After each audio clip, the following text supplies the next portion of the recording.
Hello, everyone, and welcome to a new session. I hope all of you are doing just great. So without further ado, let's get started with our session tonight. And if you're new to our channel, please subscribe and hit the bell icon for all notifications from our channel. Right. So I welcome you all again to a new session of Vallath MP set, Madhya Pradesh set, revision session 3. Let's move on to our first question. Dash states in his early essay, Encoding Decoding, that meanings within texts like songs, paintings, television, soaps are organized through the operation of certain codes. So who wrote this essay? Stuart Hall, Foucault, Frederick Jameson, or Jacques Lacan?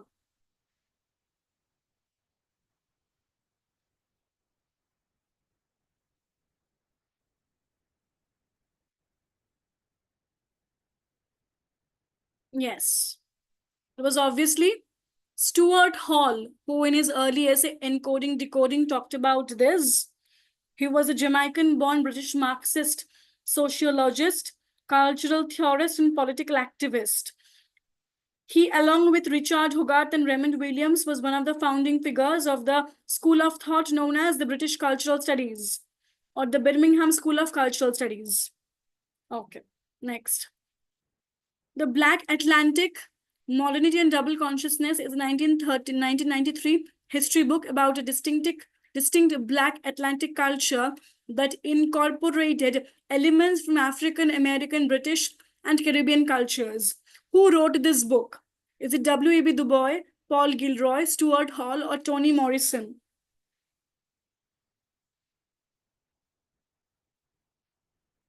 Who wrote the book, The Black Atlantic?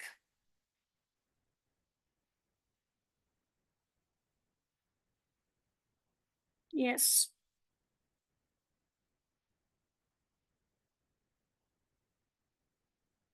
Yes, it's by Paul Gilroy. This book has 6 chapters, all right? This book has 6 chapters, and the very first chapter has this title, The Black Atlantic as a Counterculture of Modernity. The Black Atlantic as a Counterculture of Modernity, all right? It's a very important work. And this first chapter itself describes the double consciousness maintained by Africans in the diaspora. Double consciousness, a very important theoretical concept where we get to know that how the Black people, they always see themselves through the eyes of the white people. That's why double consciousness, right? Okay, next. In which of his following plays Girish Karnad has used the ancient Indian myth to validate the father's authority and son's disobedience, reinforcing the counter-Oedipal logic of filial relations? So which play is this? Hayavadana, Yayati, Taladanda, or Nagamandala?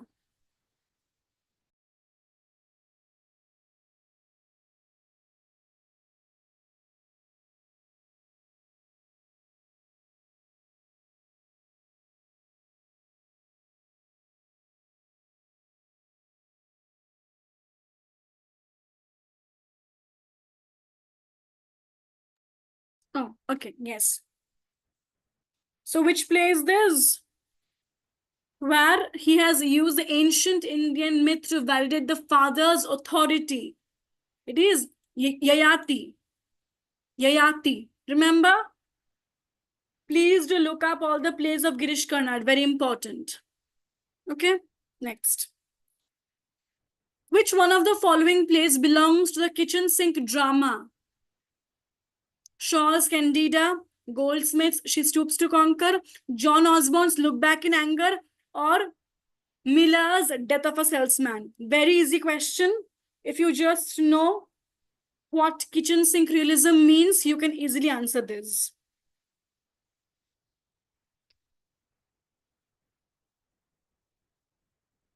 Kitchen sink realism, a genre of drama which talks about the living conditions of the working classes, their daily struggles, right? Obviously, it is John Osborne's Look Back in Anger. It's a very popular example of kitchen sink realism, right? Look Back in Anger, 1956. It's a realist play by John Osborne, and it focuses on the life and marital struggles of an intelligent and educated but disaffected young man of working class origin called Jimmy Porter, and his equally competent yet impassive upper middle class wife, Allison. The supporting characters include Cliff Lewis, an amiable Welsh lodger who attempts to keep the peace, and Helena Charles, Alison's snobbish friend. It's a very, very important play, first performed in 1956. John Osborne's Look Back in Anger, right? Pioneering work in kitchen sink realism. Okay, next. Who is the writer of the poem Parda? Sylvia Plath, Tennyson, T.S. Eliot, or Ted Hughes? Who wrote the poem Parda?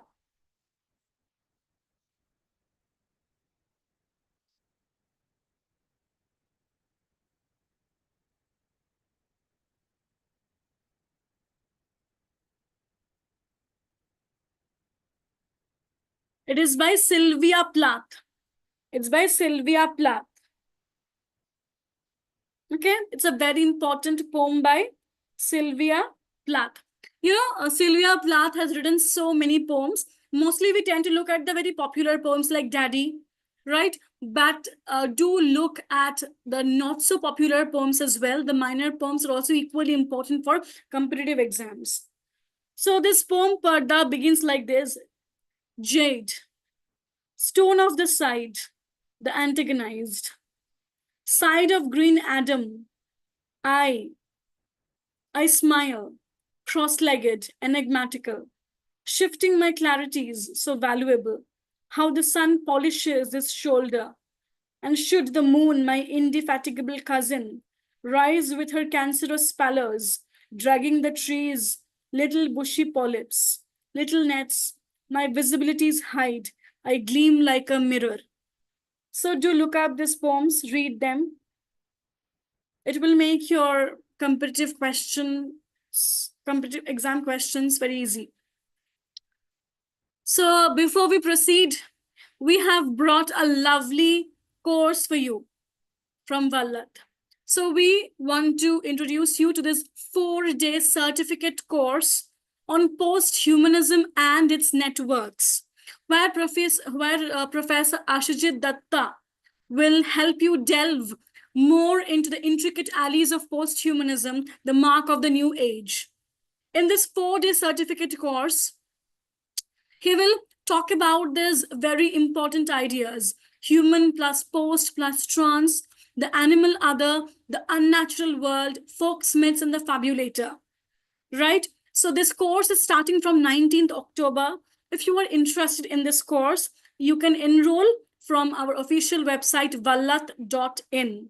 And we're charging only a fee of rupees 500 for this 4-day certificate course. So if you're interested in posthumanism, if you are planning to do further research, maybe, or if you are really interested to pursue your PhD on this area, so you can take up this course and, just delve deeper into this area, right? So let's move on. Crow. From the Life and Songs of the Crow is a literary work by poet Dash, first published in 1970 by Faber and Faber, and one of Hughes' most important works. Okay. We have sort of given you the clue, so you know. It's by obviously Ted Hughes. Ted Hughes is very famous for the use of animal imagery. Ted Hughes is very famous for the use of animal imagery, right? Okay. Recurring themes extensively from world mythologies and collective archetypes, including both trickster and Christian mythology. A central core group of poems in Crow can be seen as an attack on Christianity. So these poems in this poetry collection of Crow apparently attack Christianity as well. They talk about Christian mythology. So do look up these things. Try to go deeper into these ideas and themes, right? It will really help you for any set or net exam as well. Next. Who of the following poets belongs to the pre-Raphaelite Brotherhood? Robert Brooke, Lord Byron, William Morris, or T.S. Eliot? Who belonged to PRB Brotherhood?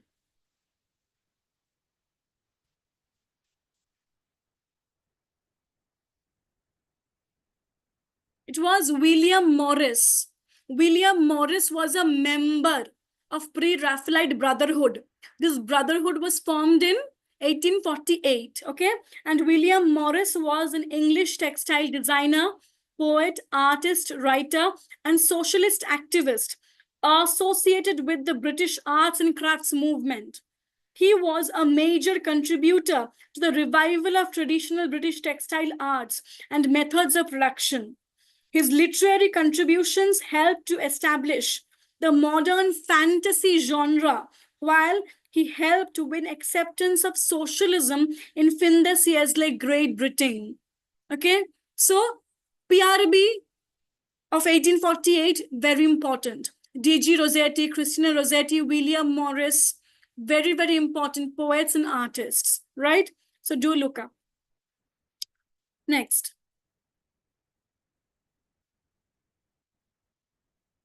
When was Absalom and Achitophel published? You all know it's a very important work by Dryden. It's a satire by Dryden. So when was it published? 1681, 1682, 1683, or 1684?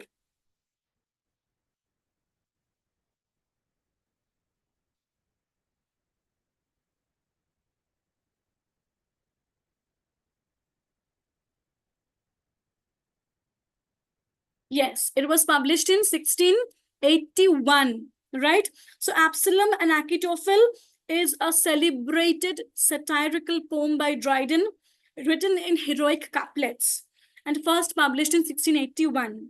The poem tells the biblical tale of the rebellion of Absalom against King David.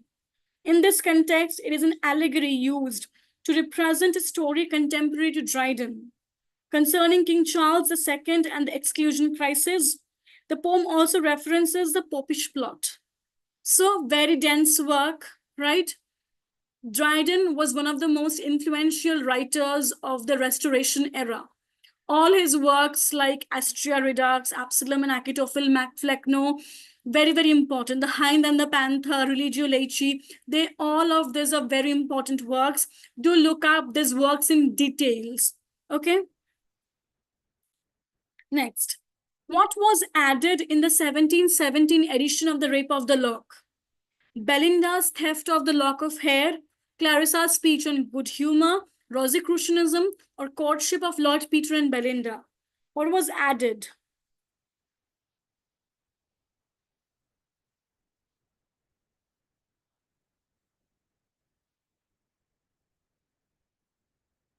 Clarissa's speech on good humor was added in the 1717 edition of The Rape of the Lock by Alexander Pope.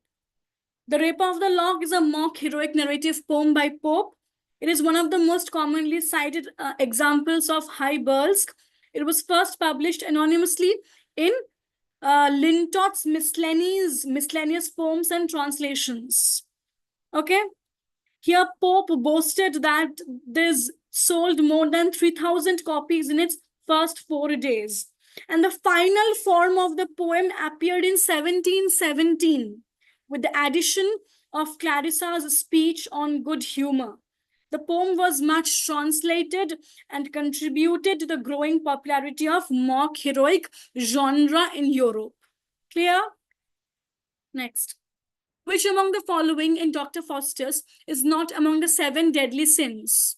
Remember, we have talked about the 7 deadly sins in Dr. Faustus by Marlowe. So here, one of them is not a deadly sin. Covetousness, gluttony, lechery, hunger.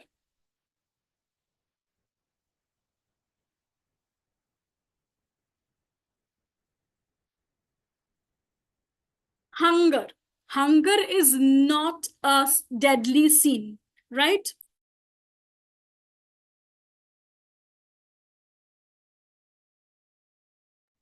Hunger is not a deadly sin in Dr. Faustus, right? So the tragical history of the life and death of Dr. Faustus, commonly referred to as simply Dr. Faustus, it's an Elizabethan tragedy by Marlowe, based on German stories about the title character Faust. It was probably written in 1592 or 93. There are many sources of this text, many variations, right? And here we talk about 7 deadly sins like covetousness, gluttony, lechery, pride. Okay, but hunger is not a deadly sin. Okay, next. The Spanish tragedy, or Hieronimo is Mad Again, is an Elizabethan tragedy by Dash. So who wrote this revenge tragedy? The Spanish tragedy, Thomas Kidd, John Lilly, Thomas Nash, or Thomas Lodge?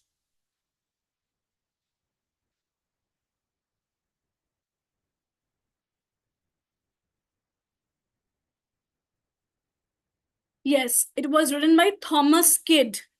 The Spanish tragedy, or Hieronimo is Mad Again, it's a revenge tragedy by Thomas Kidd. Highly popular and influential in its time, the Spanish tragedy established a new genre in English theatre, the revenge play or revenge tragedy. This play contains several violent murders and personifies revenge as its own character. So here, revenge itself is a personified character. The Spanish tragedy is often considered to be the first mature Elizabethan drama, a claim disputed with Christopher Marlowe's Tamburlaine, and was parodied by many Elizabethan and Jacobean playwrights, including Marlowe, Shakespeare, and Ben Jonson. But nonetheless, it was a very popular play back then. Okay, do look up the summary of the plot. Very, very important. Which characters are there? What is happening after what? Okay, please do look up the summary of the plot of this revenge tragedy. Who wrote the Pickwick Papers? Very easy question. Very easy question. And on that note, let me remind you all to learn the chronology of the novels of Dickens. Be very careful about the chronology of the novels of Charles Dickens. Okay, obviously it's by Dickens.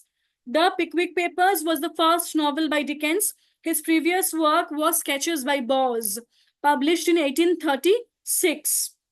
Okay, and this book was very famous. Sam Weller from this novel is a very popular character, right? The Pickwick Papers was published in 19 issues over 20 months. The Pickwick Papers, debut novel of Dickens, and be very careful about the chronology of his novels. So that's all from my side for tonight. And it's a reminder that we are starting a 4-day certificate course on posthumanism and its networks, where Professor Ashijit Datta will take you through all these topics of posthumanism in a course of 4 days. All right. The fee for this course is just ₹500. If you're interested, please do enroll through our official website, vallath.in. Right. So that's all from my side for tonight. I will see you all again on Wednesday, not Wednesday, on Thursday, in a new session of current updates. And tomorrow there will be paper 1 session by Jobin sir. Do attend that.